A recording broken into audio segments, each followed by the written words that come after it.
Good evening, and welcome to Behind the Shadows.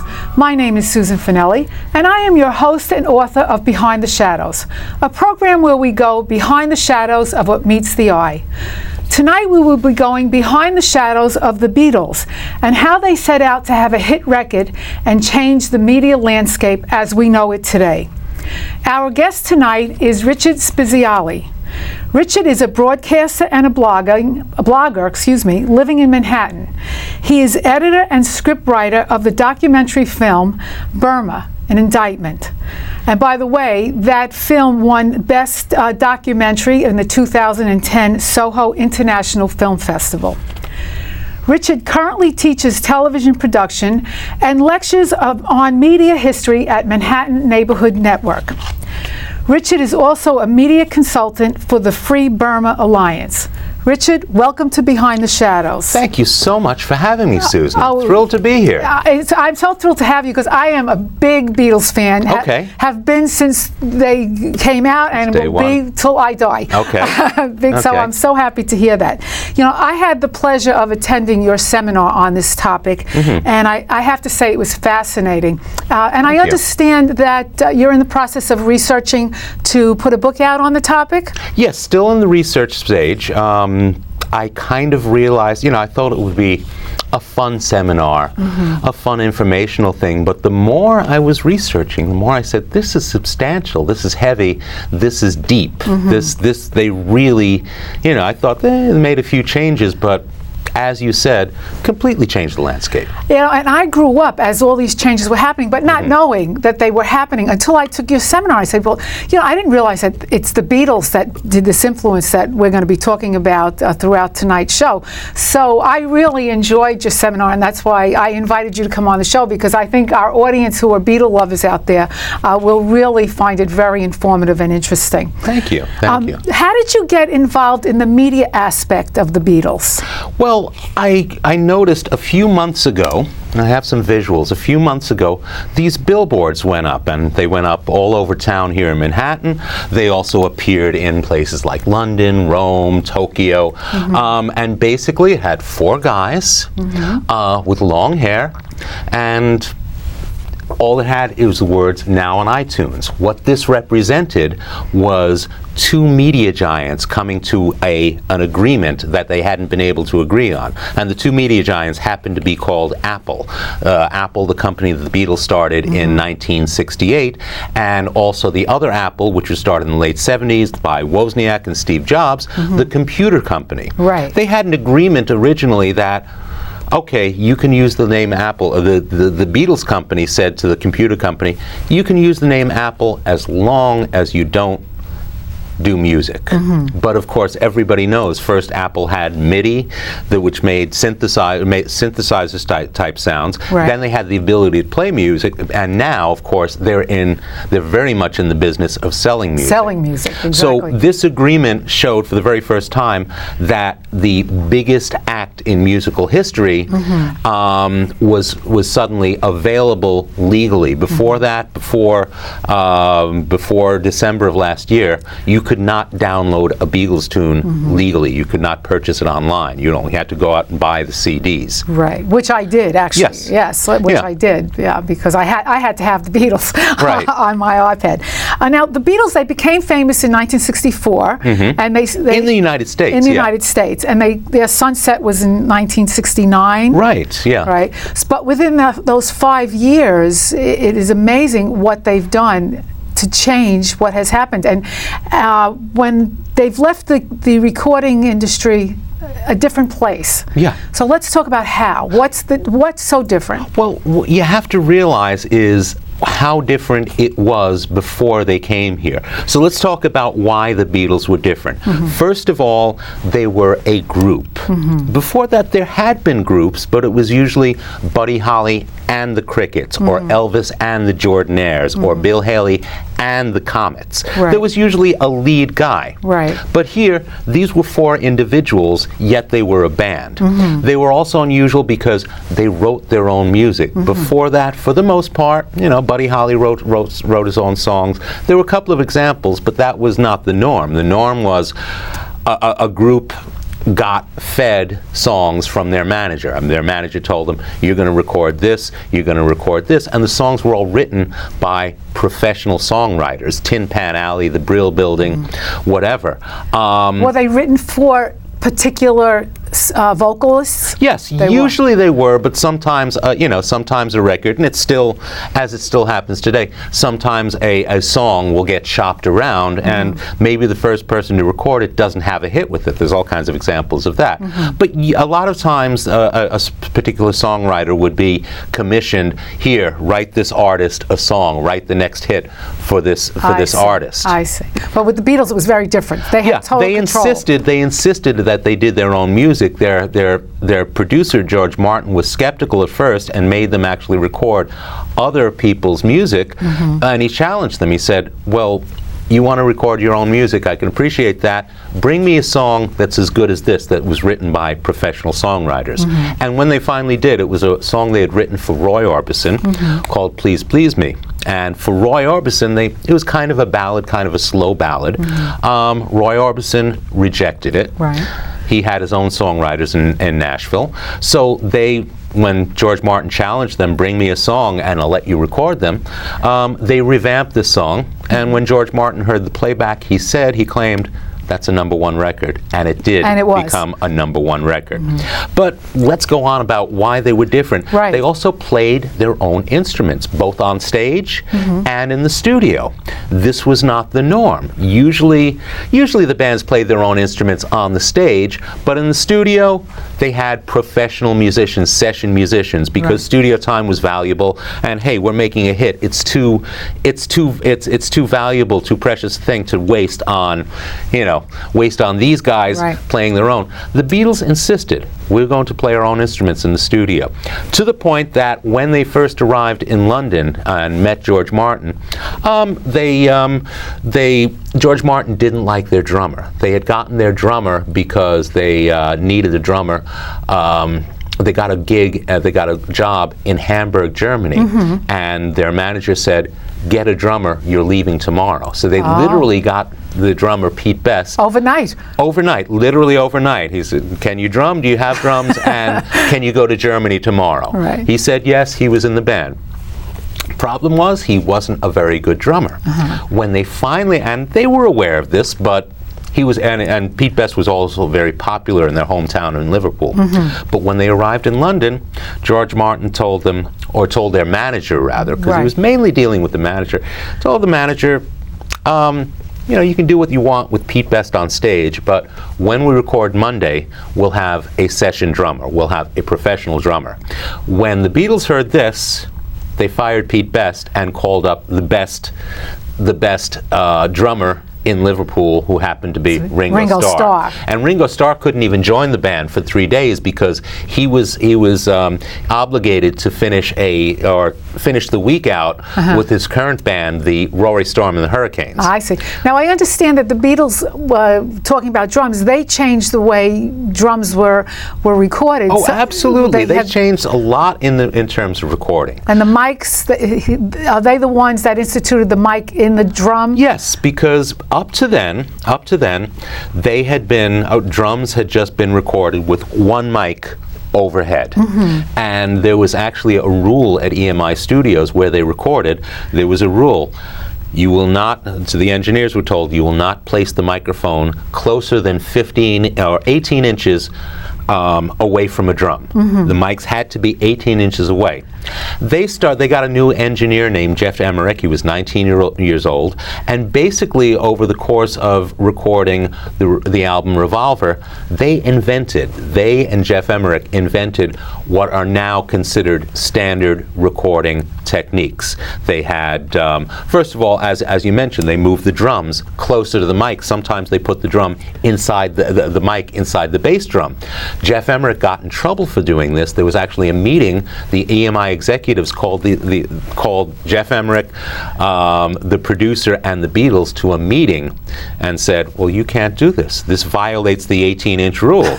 And besides, it may damage our 2,000-pound, our very expensive Naumann microphones, which they were using at the time. And basically, the Beatles told them, we've made all the money for you for the past 3 years. Go away, leave us alone. Yeah. If the mics get damaged, we'll pay We'll for them. buy them. But we're going to record this way because we want to. Yes. And this is the way. You go into any club now, any recording studio, you will see mics placed very close to the drums, 45-degree angle from the snare drum, and multiple miking. Again, previous to that, they put mics, one mic over the drums. That was the drum sound. The Beatles invented putting mics into individual drums, getting very deep resonant sounds, and also multi-tracking. They did not invent that, but they refined that. They refined it. Yeah. Now, I understand that when they came to the United States, they really changed how media dealt with bands or with talent. Yes. Well, they were a big hit in England in 1963. They had tons of hit records, but the problem was that they did not. Their company in the United States, Capitol Records, did not actually release any of their records.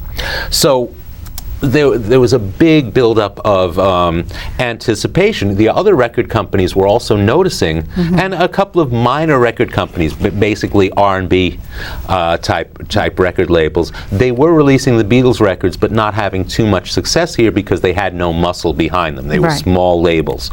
Brian Epstein, the Beatles manager, he insisted when they come to the States, they are going to be big. And so he negotiated with Ed Sullivan, first of all. Ed Sullivan, the story goes that Sullivan was, and it may or may not be true, Sullivan was at an airport, Heathrow Airport in London, and saw thousands of kids lined up to see some Beatles. Well, he was wondering, why are all these kids here? Why is the plane delayed? He just assumed it was for the Queen or somebody was coming through, royalty. When he found out, allegedly when he found out it was a band, he said to his assistant, go out there and don't come back until you have them booked. I don't think that was true, but he did notice the Beatles, and eventually he got in touch with, or Brian Epstein got in touch, who was the Beatles manager, got in touch with Sullivan. Sullivan was considering having them on as a novelty act. Very often Sullivan in those days had bands on from overseas, but they would be a novelty act. Here's a cute band from Taiwan singing rock and roll. Exactly. Epstein said no. They are going to headline, and not only that, they're going to headline on 2 shows. Epstein also convinced, and by the way, for the young people who don't know, Ed Sullivan had the biggest show in America. Yes. And it had been running since 1948. This was 1964. He was known for breaking rock and roll acts. He had more or less introduced Elvis to the country. Elvis Presley, I remember that. He wasn't the first, but he had Elvis on early on, and also people like Buddy Holly. So that was quite a feat that he negotiated an unknown band to headline 2 weeks in a row. He also convinced Capitol Records to release their records. They were #1 in England. They had a string of #1 hits. Now, was it Capitol that, or someone with them, this was happening, their receptionists were instructed to answer the phone, the Beatles are coming? Yes. They put on a huge and unprecedented campaign. By the time they were ready, Capitol Records was ready, convinced that the Beatles could do something here. Brian Epstein insisted that they spend the unheard of sum of $40,000 to promote the Beatles. So if I can fast forward to one of these graphics here, and I'm not sure if I can, but let's see if we can get to it. I have a picture of the contract of what, not the contract, but a memo that went out insisting that not only the Capitol Records people, well, the secretaries for the weeks leading up to their arrival, for the weeks leading up to that, they did answer the phone. Capitol Records, the Beatles are coming. They also contracted with 2 radio stations in New York to heavily promote them. One of the radio stations ran a promotion that said, come and meet the Beatles. If you come and meet the Beatles at JFK Airport, it will give you a Beatles t-shirt, we'll give you subway fare, $1, in those days. $1 round trip, $1. Yeah, subway fare was like 25. Yeah, 25 cents in those days. Exactly. But they promised kids Beatles T-shirts, bumper stickers, and $1 to cover their subway fare. 3,000 fans showed up, which was unheard of for arrival at the airport. Also, and again, I'm going to try and fast forward this. Also, the Beatles phenomenon had also been noticed by American news companies, and CBS actually ran this piece, which I'm going to ran this piece on the CBS Morning News on the morning of November 22nd, 1963. And I think you know why, but we'll tell you why it didn't show on the evening news that night. But they ran this piece. Take a look.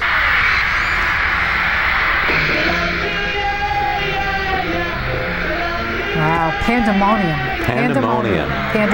And that's why they took notice. Yeah, those are the Beatles, those are. And this is Beatleland, formerly known as Britain, where an epidemic called Beatlemania has seized the teenage population.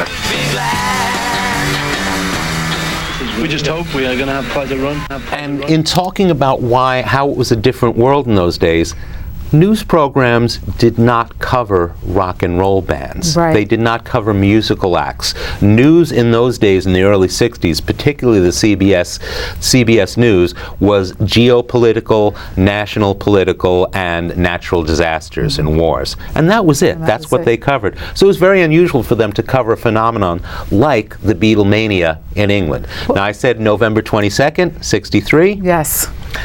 As some of us know, Kennedy was assassinated that afternoon. Yes. So it did not show on the CBS Evening News, but showed in December. Finally, Cronkite said, "Oh, let's run a light story." To show it. Yeah. Yeah. And also they got some exposure on the Jack Parr show and other places. So by the time they had arrived here, they had a #1 record, and which again was unheard of. Foreign acts did not. They were foreign. Foreign acts did not have #1 records. Right. Well, I remember growing up when the Beatles came, I used to listen to WABC, Cousin Brucey. Cousin Brucey.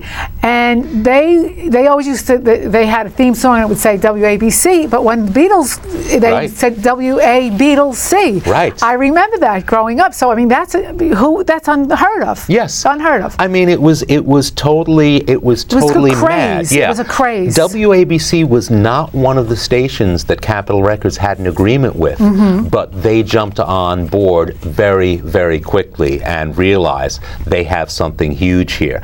The big turning point, of course, was the Sullivan appearance, which their appearance on the Ed Sullivan Show. Now, many media historians act like, well, this was the most witnessed event in human history. It was the most witnessed event in human history up to that point. Right. In February '64, 74 million people tuned in to see a rock and roll band play on the Ed Sullivan Show. This was a bigger audience than had ever watched anything before in history, and they held that record until 1969 when Neil Armstrong walked on the moon. That broke the record. Broke the record. Yeah. Now, in researching, I saw the Beatles and the Stones. Did they have an agreement not to compete with each other for #1? Much like the I always thought that the Rat Pack, which Sinatra formed in the 1950s, I always thought that he eliminated his competition. He took his, He took everybody in. He took everybody in. He took the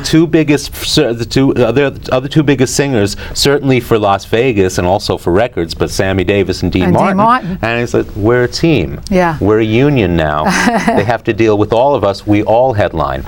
The same thing happened eventually with the Beatles. Well, first of all, the Beatles were passed on to just complete the story. The Beatles, they auditioned for Decca Records. Decca Records turned them down.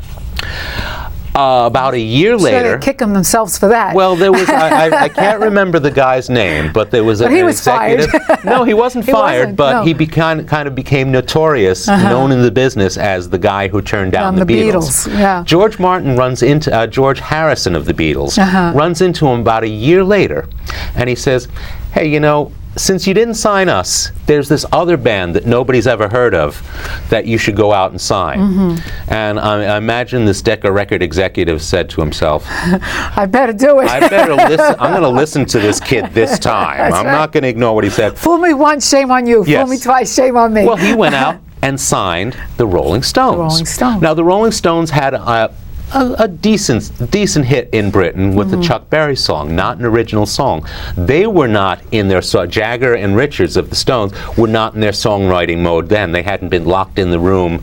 Their manager locked them in a room with another songwriter and said, "Don't come out until you've written a song." But this hadn't happened yet, so they had one hit. They needed a follow-up hit, and as most people in the music business know, nothing's more important than your second hit. The musical landscape is littered with one-hit wonders, but your second hit means if you have lasting power. So they didn't know what to do. They didn't have any original songs. They were friends with the Beatles. They were hanging around the night they completed the song. The Beatles, Lennon and McCartney, completed a song called "I Want to Be Your Man," and they gave it to the Stones, their second hit. So fast forward a couple of years later, the Beatles and the Stones were both having #1 hits. They were friends, so they figured out, well, we shouldn't compete for #1. So they started calling each other up and saying, Amazing. "Hey, our record is ready to go. When were you planning to release your record?" "Oh, your record, you're still mixing it? Okay, well, we'll release ours now, and then 6 or 8 weeks after ours dies down, you release yours." And they dominated the British charts and the American charts for years. And they did it that way, and they never competed. Let's talk a little bit about how the Beatles changed television and movies as they're made today. Okay, well, there's a quote which I don't have by Roger Ebert. Their first film was called A Hard Day's Night. It was, Roger Ebert famously called it... I think I have the quote. One of the great life-affirming landmarks of the movies? Yes. The famous one is he called it the Citizen Kane of jukebox musicals. Any movie that contained a musical act and was basically a vehicle to have them sing their hits was called a jukebox musical. But this was way different. Originally, it was supposed to be a documentary. They said, I don't know if that's going to hold for a feature film, so they wrote a script, but it was shot like a documentary. And in the Ebert quote, which again I don't have, basically he said that everything that followed, anything with on the run, moving interviews, any sequence with interview sequence or documentary type sequence with music played underneath, anything with fast cutting, all of these are children of A Hard Day's Night. A Hard Day's Night was a huge hit, and actually the way it came to be about was interesting too, because I had mentioned before that the other record companies had been noticing that Capitol was not releasing this band that had #1 records in England. So a couple of other minor record companies released it, but United Artists was wondering, how do we get a piece of this? How do we get a piece of this? They came up with a scheme. They said, why don't we offer them a film, put $500,000 into the film, and then we get the rights to the soundtrack. And the odd thing about that was very smart, because they made money on the film before they sold a single ticket, because they released the soundtrack album, and that sold $600,000 worth the first week it was released.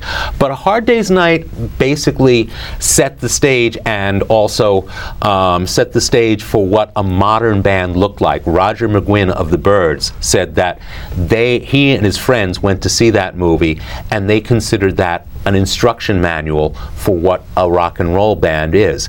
Because up to the Beatles, there had been rock and roll, there had been some bands, but as I mentioned before, they were usually behind Buddy Holly or behind Elvis Presley.